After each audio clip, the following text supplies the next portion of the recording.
Hello. Magandang umaga mga kalods.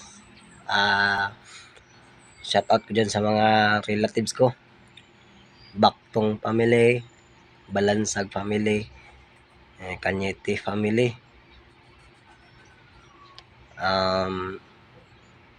May kunting tips lang ako sa lahat ng mga mala asyong salonggang istorya ng kanilang pagka siga sa kanilang lugar. Alam nyo, pag napunta kayo sa lugar ng iba, itago nyo yung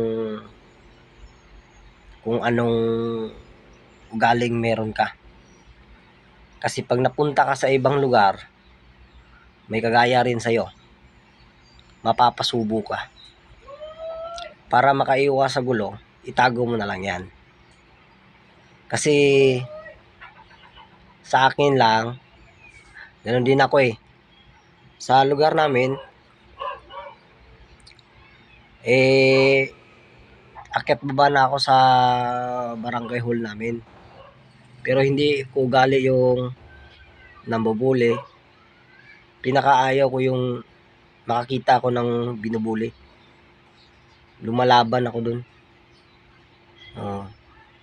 Tsaka ayaw ko rin makasalamuha yung magaspang ugali.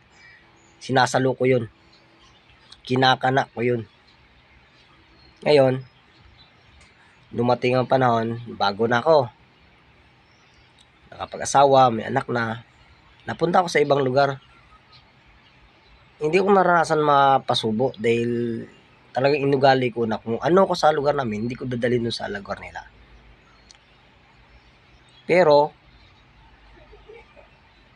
pag na-corner ako, pag naabuso ako,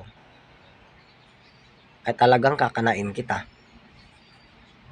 Sumobra na eh. Pero kung hindi sumobra, sinusubukan ka lang, ay umiwas ka. Ganyan lang para walang gulo. Okay, yung mga kaasyong salungga dyan, yung mga ugali, tips ko yan sa inyo. Bye-bye.